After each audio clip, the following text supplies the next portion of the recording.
Meus Discurso, presidente. Ao presidente da Assembleia Geral, embaixador Denis Francis, de Trinidad e Tobago. É uma satisfação ser antecedido pelo secretário-geral das Nações Unidas, Antônio Guterres.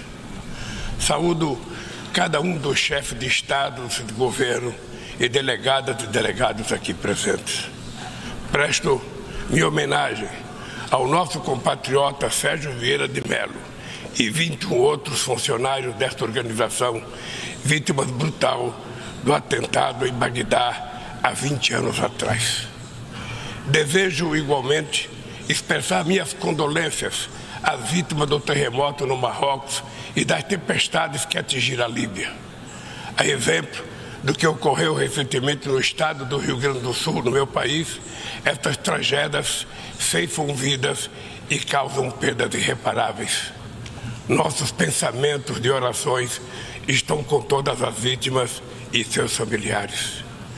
Senhoras e senhores, há 20 anos ocupei essa tribuna pela primeira vez e disse naquele 23 de setembro de 2003 que minhas primeiras palavras diante deste Parlamento Mundial sejam de confiança na capacidade humana de vencer desafios e formas superiores de convivência. Volto hoje para dizer que mantenho minha inabalável confiança na humanidade. Naquela época, o mundo ainda não havia se dado conta da gravidade da crise climática. Hoje, ela bate às nossas portas, destrói nossas casas, nossas cidades, nossos países, mata e impõe perdas e sofrimentos a nossos irmãos, sobretudo aos mais pobres. A fome, tema central da minha fala neste Parlamento Mundial 20 anos atrás, atinge hoje 735 milhões de seres humanos que vão dormir esta noite sem saber se terão o que comer amanhã. O mundo está cada vez mais desigual. Os 10 maiores bilionários possuem mais riqueza que os 40% mais pobres da humanidade. O destino de cada criança que nasce nesse planeta parece traçado ainda no ventre de sua mãe. A parte do mundo em que vivem seus pais e a classe social a qual pertence sua família irão determinar se essa criança terá ou não oportunidades ao longo da vida. Se irá fazer todas as refeições ou se terá negado o direito de tomar café de manhã, almoçar e jantar diariamente. Se terá acesso à saúde ou se irá sucumbir a doenças que já podiam ter sido erradicadas. Se completará os estudos e conseguirá um emprego de qualidade ou se fará parte da legião de desempregados, subempregados e desalentados que não para de crescer. É preciso, antes de tudo, vencer a resignação que nos faz aceitar tamanha injustiça como fenômeno natural. Para vencer a desigualdade, falta vontade política daqueles que governam o mundo. Senhoras e senhores, se hoje eu retorno na honrosa condição de presidente do Brasil, é graças à vitória da democracia em meu país. A democracia garantiu que superássemos o ódio, a desinformação e a opressão. A esperança, mais uma vez, venceu o medo. Nossa missão é unir o Brasil e reconstruir um país soberano, justo, sustentável, solidário, generoso e alegre. O Brasil está se reencontrando consigo mesmo, com nossa região, com o mundo e com o multilateralismo. Como não me canso de repetir, o Brasil está de volta. Nosso país está de volta para dar sua devida contribuição ao enfrentamento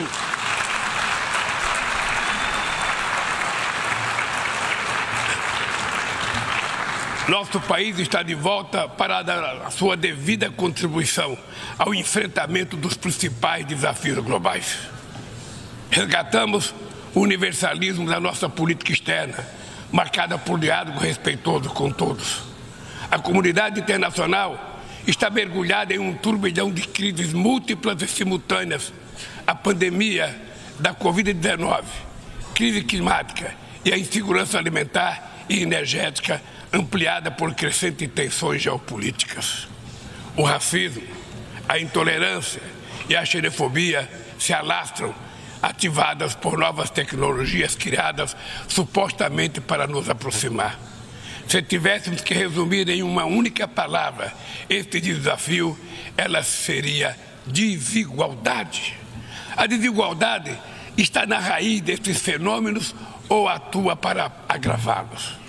A mais ampla e mais ambiciosa ação coletiva da ONU, voltada para o desenvolvimento, a Agenda 2030, pode se transformar no seu maior fracasso. Estamos na metade do período de implantação e ainda muito distante das metas definidas. A maior parte dos objetivos de desenvolvimento sustentável caminha em ritmo muito lento. O imperativo moral e político de erradicar a pobreza e acabar com a fome parece estar anestesiado. Nesses 7 anos que nos restam, a redução da desigualdade dentro dos países e entre eles deveria se tornar o objetivo síntese da Agenda 2030.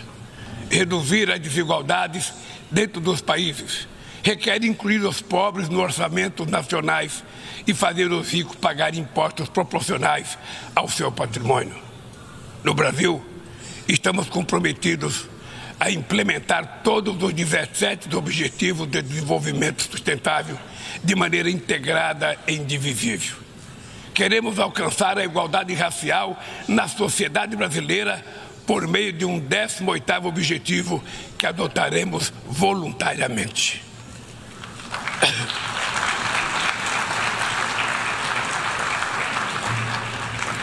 Lançamos o Plano Brasil Sem Fome, que vai reunir uma série de iniciativas para reduzir a pobreza e a insegurança alimentar.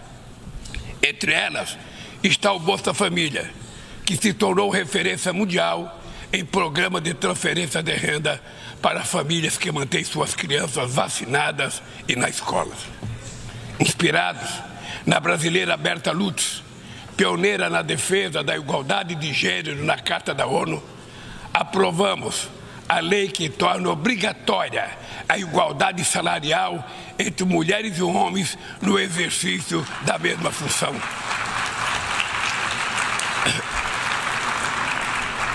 Combateremos o feminicídio e todas as formas de violência contra as mulheres. Seremos rigorosos na defesa dos direitos dos grupos LGBTQI+, e pessoas com deficiência. Resgatamos a participação social como ferramenta estratégica para a execução de políticas públicas. Senhor Presidente, agir contra a mudança do clima implica pensar no amanhã e enfrentar as desigualdades históricas. Os países ricos cresceram baseado em um modelo com alta taxa de emissão de gases danosos ao clima. A emergência climática torna urgente uma correção de rumos e a implantação do que já foi acordado. Não é por outra razão que falamos em responsabilidades comuns, mas diferenciadas. São as populações vulneráveis do sul global as mais afetadas pelas perdas de danos causados pela mudança do clima. Os 10% mais ricos da população mundial são responsáveis por quase a metade de todo o carbono lançado na atmosfera. Nós, países em desenvolvimento, não queremos repetir esse modelo. No Brasil, já provamos uma vez e vamos provar de novo que um modelo socialmente justo e ambientalmente sustentável é possível. Estamos na vanguarda da transição energética. Nossa matriz já é uma das mais limpas do mundo. 87% da nossa energia elétrica provém de fontes limpas e renováveis. A geração de energia solar, eólica, biomassa, etanol, biodiesel cresce a cada ano. É enorme o potencial de redução de hidrogênio verde. Com o plano de transformação ecológica, apostaremos na industrialização e infraestrutura sustentáveis. Retomamos uma robusta e renovada agenda amazônica com ações de fiscalização e combate a crimes ambientais. Ao longo dos últimos 8 meses, o desmatamento na Amazônia brasileira já foi reduzido em 48%. O mundo inteiro sempre falou da Amazônia.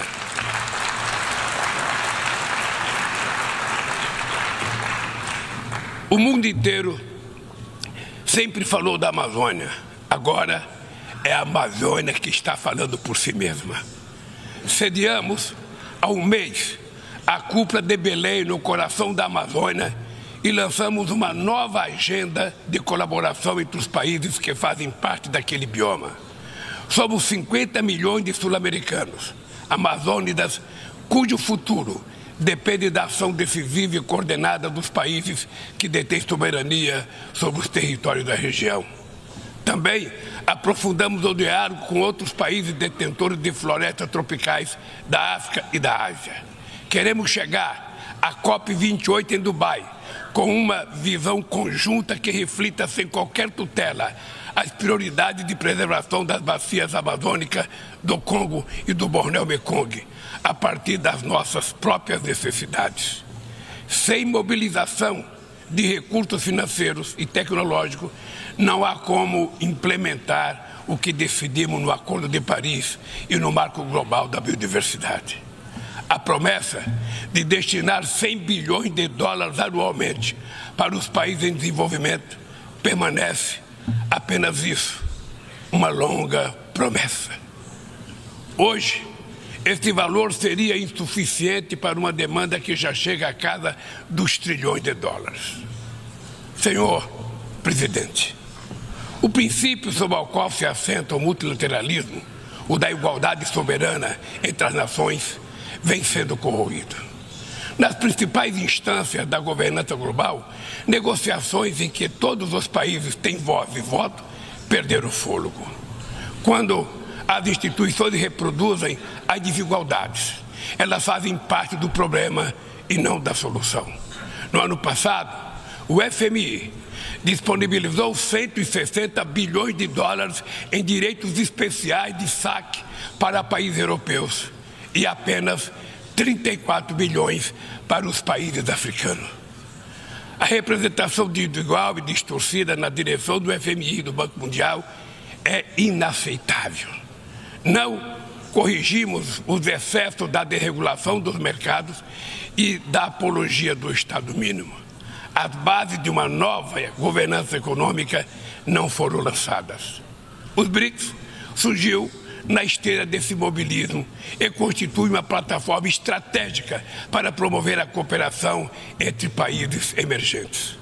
A ampliação recente do grupo na cúpula de Joanesburgo fortalece a luta por uma ordem que acomoda a pluralidade econômica, geográfica e política do século XXI. Somos uma força que trabalha em prol de um comércio global mais justo, num contexto de grave crise do multilateralismo. O protecionismo dos países ricos ganhou força e a Organização Mundial do Comércio permanece paralisada, em especial o seu sistema de solução de controvérsias. Ninguém mais se recorda da rodada do desenvolvimento de Doha. Nesse íntere, o desemprego e a precarização do trabalho minaram a confiança das pessoas em tempos melhores, em especial os jovens do mundo. Os governos precisam romper com a dissonância cada vez maior entre a voz do mercado e a voz das ruas. O neoliberalismo agravou a desigualdade econômica e política que hoje assola as democracias. Seu legado é uma massa de deserdados e excluídos. Em meio aos seus escombros, surgem aventureiros de extrema-direita que negam a política e vendem soluções tão fáceis quanto equivocadas. Muitos sucumbiram à tentação de substituir um neoliberalismo falido por um nacionalismo primitivo, conservador e autoritário.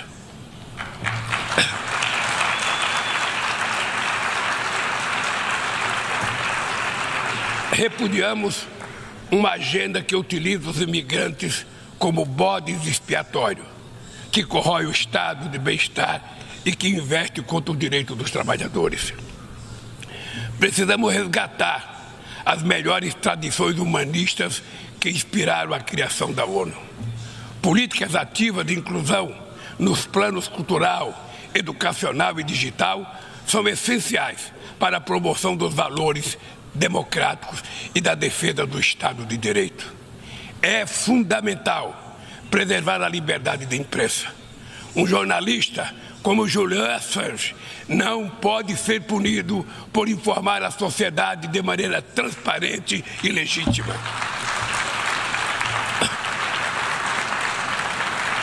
Nossa luta é contra a desinformação e os crimes cibernéticos. Aplicativos e plataformas não devem abolir as leis trabalhistas pelas quais tanto lutamos.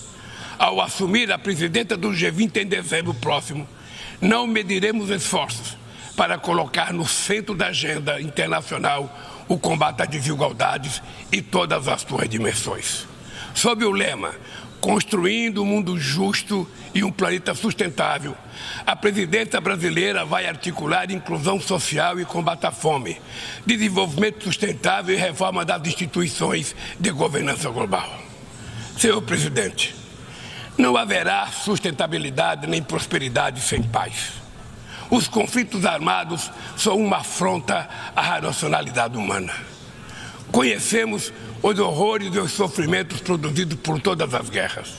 A promoção de uma cultura de paz é um dever de todos nós construí-la e requer persistência e vigilância. É perturbador ver que persistem as antigas disputas não resolvidas e que surgem ou ganham vigor novas ameaças. Bem mostra a dificuldade de garantir a criação de um Estado do povo palestino. A este caso se somam a persistência da crise humanitária no Haiti, o conflito no Iêmen, as ameaças à unidade nacional na Líbia e as rupturas institucionais em Burkina Faso, Gabão, Guiné-Conakry, Mali, Níger e Sudão. Na Guatemala, há risco de um golpe que impediria a posse do vencedor das eleições democráticas. A guerra na Ucrânia escancara a nossa incapacidade coletiva de fazer prevalecer os propósitos e princípios da Carta da ONU.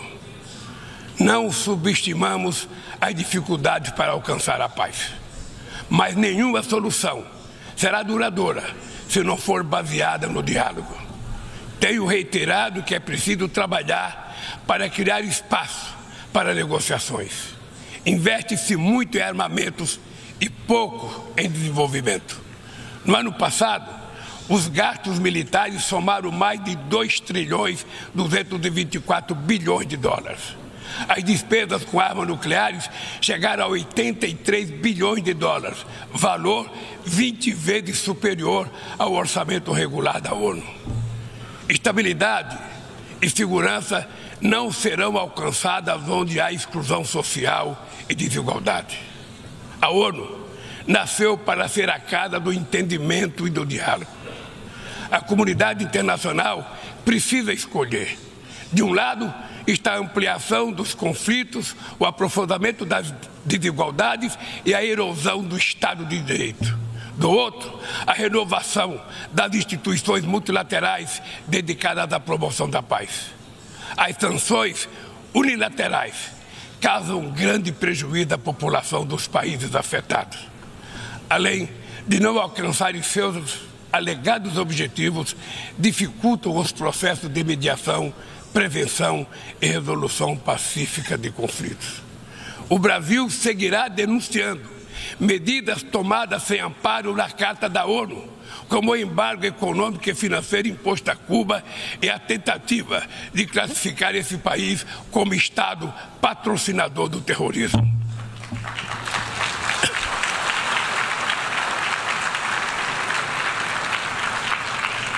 Continuaremos críticos a toda tentativa de dividir o mundo em zona de influência e de reeditar a Guerra Fria.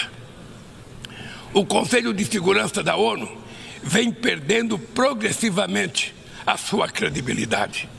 Essa fragilidade decorre, em particular, da ação de seus membros permanentes, que travam guerras não autorizadas em busca de expansão territorial ou de mudança de regime.